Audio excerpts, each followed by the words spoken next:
और माई थी बहनी की आवाज नहीं आई। बोलो कुलदेवी गणकालिका माता की जय। हाँ देखो तुम लोग से जाता आवाज नहीं। पान को मत पान मत आवडले असेल तर भाई तुम्ही चर्चा करू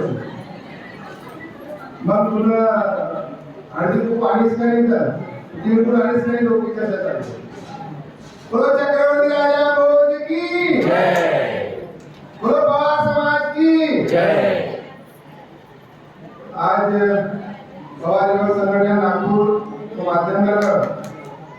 हाम्रो वार्षिक स्नेह सम्मेलन को कार्यक्रम आयोजित किया हुआ है और यह कार्यक्रम का अध्यक्ष म्हणून हमारा आदरणीय मोटा भाऊ आदरणीय यह संगठन का पूर्ण अध्यक्ष मधुभाऊ ठाकुर जी विशेष अतिथि में यह संगठन का भीष्म पितामह जिनको मार्गदर्शन हमारा हमेशा भेटत रहो से और दिन ब दिन भगवान ला आम्ही प्रार्थना करत की उनको मार्गदर्शन आम्हाला 125 साल वर भेटत रहे मतलब जिंदगी इंडियन मैन साका वो बिल्कुल करो ताजा जैसे भगवान असो चीर आशीर्वाद उनको ऊपर ठेवा असे माता गणकालिका को चरणों में प्रार्थना असा हमारा आदरणीय डॉक्टर डी.बी. डेवरे साहेब जिन्हें मंच पर उपस्थित आदरणीय हमारा काकाजी महाराजराव भुसेन जी मंच पर उपस्थित हमारे संगठन का अध्यक्ष आदरणीय पृथ्वीराज भाऊ राहंगाले यहाँ उपस्थित पश्चिम नागपुर का अध्यक्ष डीआर भाऊ सरनागर युवा मंच का अध्यक्ष श्रावण भाऊ भटकाड़े डॉक्टर उदय चौधरी जी प्रमोद भाऊ पटके जी दारा सिंह कटरे जी चंद्रसेन ठाकरे जी वसंत देशमुख जी छगन राहंगाले जी मोहन प्रसाद ठाकरे जी दिनेश राहंगाले जी कृष्ण कुमार ठाकरे जी छायाबाई भोगची जी और यहाँ अपना देवानंद भाऊ प्रेम भाऊ ठाकरे जी देवेंद्र भाऊ यहाँ उपस्थित हमारा शिव पाली जी टेंगरे जी सुरेश भाऊ और माधुरी ताई उर्मिला ताई मंदा ताई और यहाँ हमारे समाज का सफाई हमारा रिश्तेदार यहाँ उपस्थित सब युवा वर्ग मित्रों हर वर्ष सारखं येणं साल भी आम्ही ये वार्षिक स्नेह सम्मेलन को कार्यक्रम आयोजित करा आणि या कार्यक्रम को आयोजनासाठी जो गयो महीना 2 महिन्यापासून जन कार्यकारिणी लगातार अहोरात्र काम करी रहे असिया यहाँ की कार्यकारिणी आदरणीय जिंदाबाद पारदी गजानभाऊ पारदी शेखर रामलाले जी हेमंत डॉक्टर हेमंत रामलाले जी दिलीप रामलाले और समस्त यहाँ की कार्यकारिणी युवा महिला समिति में हेमलता ठाकरे उषा पटलेबाई इंदिरा परियार और तमाम महिला समिति युवा समिति में हेमराज रामलाले श्री चौधरी राहुल टेमरे लिंगायत पटके अमोल रामलाले श्रीकांत पारदी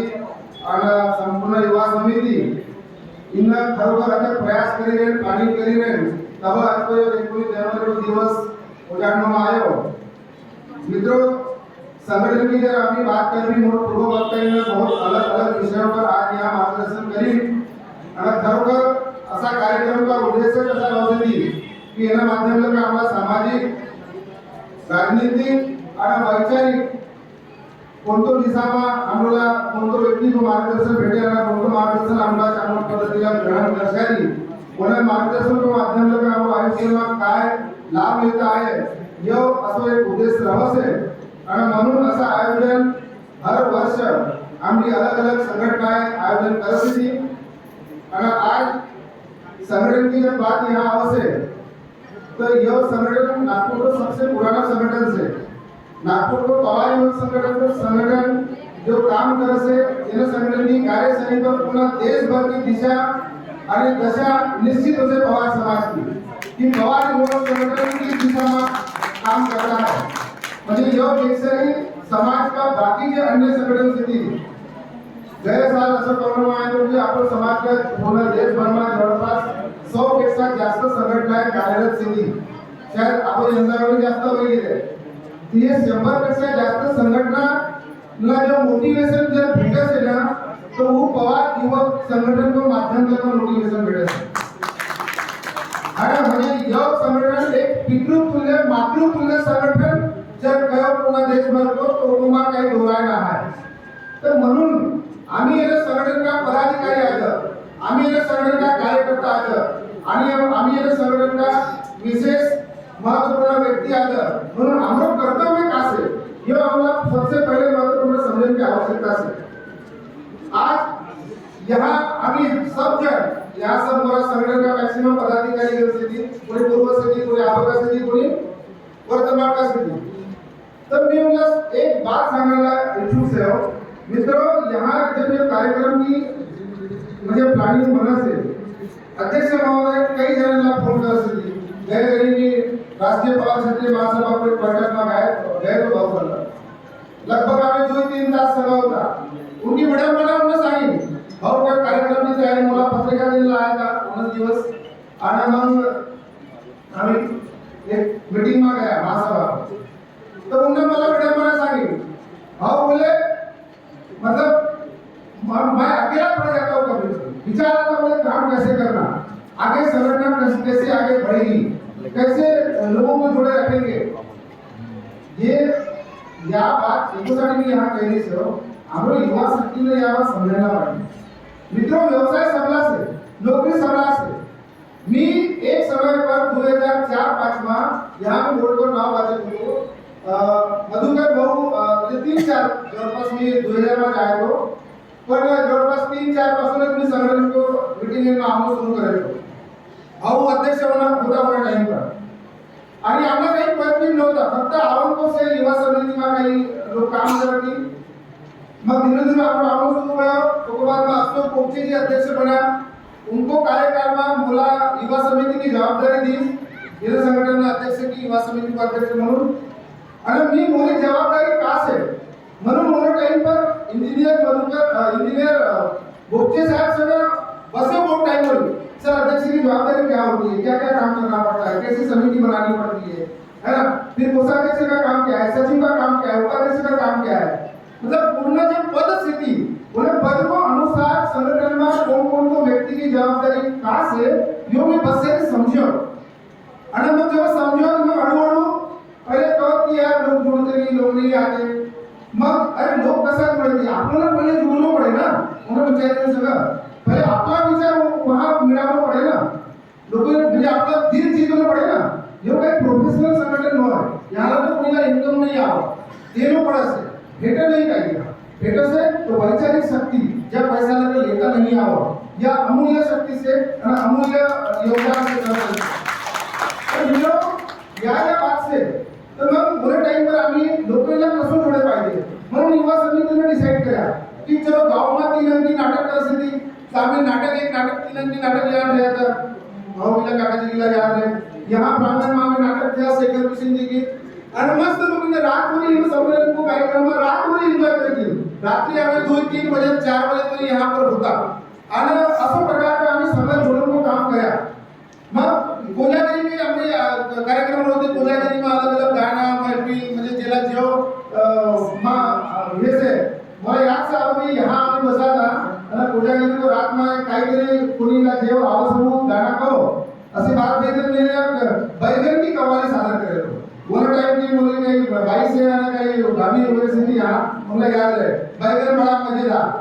तो बहुत अच्छा लगा हमें जे वहाँ महिला होती कहीं जेंट्स होता तो काश अरे भाव में बैगन की कवाली तर बैगन वाला भाव म्हणजे मग मोतीला मोरी याद बैगन उनको तात्पर्य यो से कि कहीं ना कहीं माध्यम पाहिजे लोकांना जोड़न को आपलोकरण को है ना अरे जीतना है तो दिल को जीत के दे जन करना क्या जरूरी है अरे उज्जवल भविष्य की फिक्र हो अगर ना तो सामाजिक संगठन के कार्यक्रम में आना बहुत जरूरी है तो आज जो फाइनल प्रोडक्ट यहाँ पर दिसे स्टेज पर फाइनल प्रोडक्ट मोतीलाल चौधरी यहाँ पर दिसरे से बोल रहे से पर यो जब रॉ मटेरियल होतो तब ये रॉ मटेरियल पर कसे हमारी बरी कसा हातोडा मारा गया कसं याला आकार दिया गया यो बहुत लोकांना माहिती आहे पण यहाँ ज्या मंडळी बसते इनला 90% लोकांना माहित से कहने का तात्पर्य यो से आज युवा समिति का जो यहाँ पदाधिकारी समिति इनकी सबसे मोटी जवाबदारी से एक दिवस व्यापार हो जाए पर तुम्हें यो लोग समझो कि मोर व्यापार में नुकसान हो जाए मला माहित से ज्यादातर हमारा भाई बहन रियल एस्टेट को व्यवसाय का जुड़े से बहुत आणि इंडियाला कसं की एक आपण उत्पाद घेतो लाखों की डील आपण चली जाए कदाचित 1 लाख रुपया आपण महीना में इनकम चली जाए हो से पर चिंता नको करो। अरे जब हम दूसरों के लिए काम करते, समाज के लिए काम करते ना, ऊपर वाला अपने आप दे देता है बड़े को, चिंता नहीं करना, अपने आप मिल जाएगा। अब बोला कभी कभी विचार आवश्यक है, बोला कभी कभी बोला भाई को खबर ऐसी थी, भाऊ तुम्हें समय को मैनेज करो तो सांगो, तुम्हें उधर हिंदू परिषद के विदर्भ लेवल पर प्रवास करो, राष्ट्रीय सभा के उपाध्यक्ष की जवाबदारी से वहां पर भी एक भी मीटिंग में तुम्हें अब्सेंट नहीं रहो, वहां पर भी जा रहो। मैं ओबीसी में भी मैं वहां जा सकूं, तो बाद में हम मोरो जो व्यावसायिक गतिविधि से थी वो वहां पे दे सकूं, परिवार में भी समय दे सकूं, तो कसं मैनेज करायचं? जर पॉझिटिव्ह ॲटिट्यूड ठेवला आणि खरोखर जर आपले काम करण्याची जर मानसिक तयारी राहील ना, होय जासे एवढा तो करणं नहीं पड़त, फक्त तयारी पाहिजे कि हाँ यार ये जवाबदारी है, मुझे करना है, समय में निकल जासे। आणि व्यापार अरे आपला आप क्या कैसी थी, आप में स्टेज पर बसे तो भावला वैसे 10 गुण आया बोला, अब यहाँ पढ़ चाहिए वहाँ बैठ चाहिए। कैसा है कि ये जो काम है ना समाज का, हमको करने लगता है वहां समय दूंगा तो ये नुकसान हो जाएगा, ये हो जाएगा, नहीं होता। समाज से जुड़ने से फायदा ही होगा। ये बात हमारे युवाओं को गांठ बांध करके अपने दिल और दिमाग में बिठानी पड़ेगी, तब हमारा युवा वर्ग सामाजिक गतिविधि से जुड़ेगा। और जब तक हमारा युवा वर्ग सामाजिक गतिविधि से जुड़ेगा नहीं, तो मित्रों समाज का, राष्ट्र का विकास नहीं हो सकता और हम आगे नहीं बढ़ सकते। व्यक्तिगत तौर पर भी बहुत सारे लोग ऐसे, बहुत सारे व्यक्ति ऐसा सिद्धी मोठा मोठा विद्वान झाले असते, खूप मोठी डिग्री डिप्लोमा लेने से होगा, मोठं मोठं पदवी बसली, पण जर समाज में एका बैठक में आपला आपण आमंत्रित करा किंवा एका समाज के प्रति काही मुला खबर आहे तो आपण प्रयत्न करा, तो उनको नॉलेज एकदम सुंदर होते। मग मुला मुलीने माहित करो की आपण समाज की किती शाखा स्थिती, कास्ट स्थिती है ना, आम्ही कोणता वंशज आहे है ना, आपण पूजा पाठ करे पाहिजे। मला एक चांगला जरा मित्र से दिल्ली यहाँ नाम नहीं ले भैया, बता रहे कुंभ में जाने से क्या मिलता है, क्या होता है, यहाँ पर भी रहना है, वहाँ पर भी रहना है, कुंभ को बारहमासी चर्चा हुई। मग मीना उनला मूल पद्धतीला का समजाया, नियम सबसे पहले तो अपन सनातनी आ जाए है ना, सनातनी आ जाए, हिंदू आ जाए, मग अपनी संस्कृति जतन को भी अपनी जवाबदारी से मग धीरे धीरे जब उनका समझाया तब वह अरे उनको सगळं 17 व्यक्ति जैसे और संध्याकाळी कुंभसाठी निकल रहा है।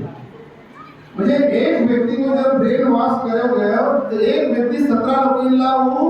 धार्मिक अनुष्ठान में शामिल करण्यासाठी लिहायचे कसे, या आपलं वैचारिक एकमा ताकद से है ना, म्हणजे आपलं वैचारिक शक्तिमान की ताकद से। ये कोई उदाहरण है। कहने तात्पर्य ऐसे कि जर आम्ही आपलं सामाजिक संघटनांमध्ये नाही जुड्या तर सकाळी आवडे वाले जो भविष्य से ये खरोखरच खूप अंधकारमय आहे। काल आम्ही जे होता परसों जेव्हा आम्ही होता 4-5 बहीण भाई होता, कोणी 6 होता, कोणी 7 होता, कोणी 10-12 की क्रिकेट की टीम होती आमच्या संघ, सामूहिक परिवार होता, सब मिलबाट से होतं, एकच हांडी पकत होती, एकच मात पकत से जेवत होता। आज का से आज सब अलग अलग भैया से थी, शहर में एक वातावरण दूषित भैली से कि एकच संतान दिली नाही तर मायबापला सुद्धा जवळ नाही ठेवत, मायबाप अलग फ्लॅट में रहे आणि बेटा भाऊ अलग फ्लॅट में रहे। हाँ इतनी विडंबना आज समाज की भई से। मित्रों तुम्हाला काय लगे, आज हे लोग समाज तोडण्यासाठी लगे आहेत। अरे जोड़न तो बारे में थोडं सोचो, आज तुम्ही समाज तोडण्याला तोड रहे असो, सकाळी तुम्ही धरतीला कसा तोड जाओ समाज में ही आओ। आज पूर्ण शक्ति, पूर्ण ताकत जोड़न को काम करने से थी, थोड़े नॉलेज तो देखा ना तुम्ही बांग्लादेश का हाल कसा भया, पाकिस्तान में हाल कसा भया, तालिबान में काम हाल कसा भया। जब तोड़ने वाली शक्ति काम करी 1947 में तो देश का 3 टुकड़ा भया, एक पाकिस्तान में, एक भारत में, एक बांग्लादेश में। ठीक से वहां वर टाइम पर 22% हिंदू होता 1947 में, अब किती जवळपास 3% या 1% बचासाठी पाकिस्तान में। है ना। बांग्लादेश से लगभग वन टाइम पर लगभग 25% के आसपास में वहाँ हिंदू होता, अब 8% बचे से। कहने को तात्पर्य का से कि तोड़ने वाली शक्ति जब काम करे से तो जोड़ने वाली शक्ति में भी होना दुगना गती अगर आपण काम करे पाहिजे तब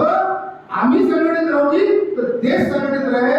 देश संघटित रहे तो आपला धर्म संघटित रहे। तो मित्रों हे एक दुसऱ्याशी कनेक्टेड सिटी म्हणून समाजाला जोडण्यासाठी आपण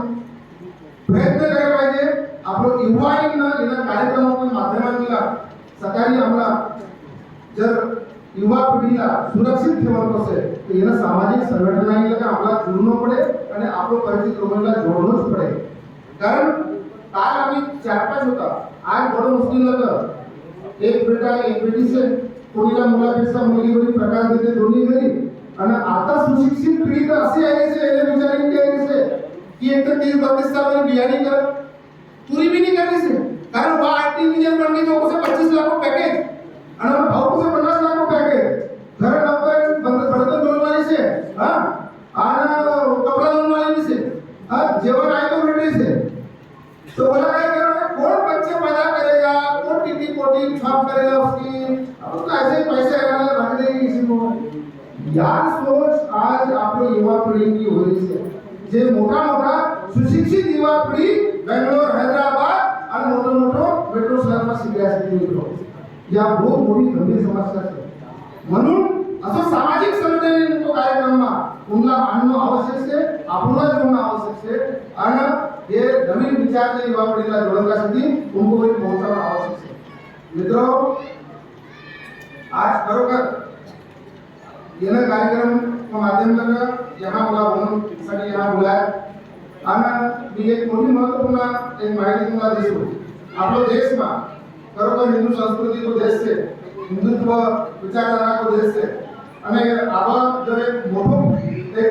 આયોજન ચલવે છે પ્રયાગરાજમાં 144 साल बाद एक महाकुंभ को एक आयोजन से विशाल अद्भुतपूर्ण आयोजन से येना साथ जवळपास 50 करोड़ लोक पुन्हा प्रयागराज को महाकुंभ में आंघोळ करण्यासाठी वहां जाण्यासाठी स्नान करतात। 11 कुंभ हुए तो बाद में 12वां यो जो पूर्ण कुंभ रहશે तो को बाद में एक महाकुंभ आवશે। तो असो ये दिव्य भव्य दिव्य एक आयोजन प्रयागराज में से मी आंतरराष्ट्रीय हिंदू परिषद को विदर्भ को एक मोठो पदाधिकारी से कार्याध्यक्ष म्हणून तर आम्ही संघटनेला वहां जे आमरा भाई बंद कुंभ स्नानासाठी वहां जायला इच्छुक स्थिती उनको साठी निशुल्क रमण की व्यवस्था, निशुल्क भोजन की व्यवस्था और हेल्थ चेकअप कैंप आम्ही वहां लगाया से जे हमारा भाई बंद फक्त जे शाही स्नान की तारीख से थी वह तारीख 16 से नहीं जब कोई जाने का इच्छुक थी वह मोर संग संपर्क करो, अपनी तारीख सांगो, एकाक जन जाने वाला से वह सांगो,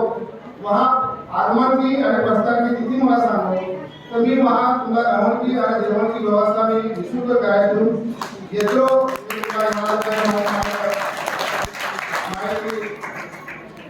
मोतीलाल भाऊ एको बाद आमरो जीवन में योग नहीं आओ हाँ एको बाद 144 साल बाद आम्ही राहून काय पिढीला कदाचित आम्हाला आवडणे वाले पिढीला जर योग आहे तर उनला कुंभ महाकुंभ को अर्थ भी माहित नहीं आम्ही आपलं जीवन में समजावू की नहीं समजावू है ना। मी एक मोठं घरको उदाहरण सांगतो। बरोबर आई आणि मोर पत्नी आणि आम्ही आणि मी जवळपास 45 लोकांना लिहायचं आपण 23 तारीखला तर जेव्हा आम्ही त्याला मी भेटीमध्ये 10वी मासे बेटा की क्रिकेट मॅचेस होती तर आम्ही तयारी आले बेटा बेटी होय मिलके आप लोग की मैचेस थी बीसीए की और बाद 10वीं माह से पेपर चालू थी होगा तो वो नहीं हम आने उनका अवॉइड करे हम जाके आए थे बुआ जी की हाँ बेटा तुमको रहना है। 2 दिवस बाद मेरे बेटे का जब माइक पड़े कि मम्मी पापा महाकुंभ में जा रहे हैं और हमें बताया कि नहीं और हमें कुछ भी नहीं बोले। मैं ऑफिस में तो मेरे बेटे को फोन आया पापा बोले 144 साल बाद ऐसा महाकुंभ का योग आ रहा है और आपने हमें पूछा था नहीं। बोले अगर 1-2% मेरे एग्जाम में कम आएंगे तो क्या फर्क पड़ जाएगा पापा, लेकिन महाकुंभ दोबारा नहीं मिलेगा ना। बोले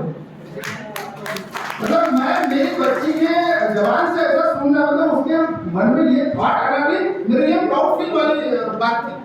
बोला चलो बेटी के दिमाग से ये बात आई, नहीं तो आजकल की बच्चियां कौन कहना जाओ पापा जाओ हम नहीं लाते। तो मुझे एक गर्व महसूस हुआ कि यार मेरी छोटी सी बच्ची के दिमाग में ये बात आई कि अपने धर्म के प्रति, अपने संस्कृति के प्रति एक थॉट अगर उसके दिमाग में आया तो ये मेरे लिए गर्व की बात है। तो मित्रों, ये हम सब लोग इस प्रकार से ऐसे आयोजनों का हिस्सा बने, आने वाली पीढ़ी को भी सुरक्षित अगर रखना है तो ऐसे आयोजन के साथ में हमको जुड़ना ही पड़ेगा। जुड़ने के लिए बाध्य करें और ज्यादातर ये जिम्मेदारी हमारे युवा बंधुओं की है, मेरे भाइयों की है। आप सब लोग ऐसे आयोजन के समय एक दिन का समय तो पूरा डोनेट कर दो, आपको कभी लॉस नहीं होगा। 1 लाख का लॉस हो जाएगा, 10 लाख रुपए आप आएंगे, चिंता मत करें। और आज मैं यहाँ विचार की आपने समझ लिया, मुझे अमरावती रोड बाजार में कार्यक्रम में जाना है, तो मैं हमारे अध्यक्ष महोदय और समिति के सभी पदाधिकारी से निवेदन करूंगा मुझे इजाजत देंगे। जय हिंद, जय श्री राम, जय राजा बोल। जय जय श्री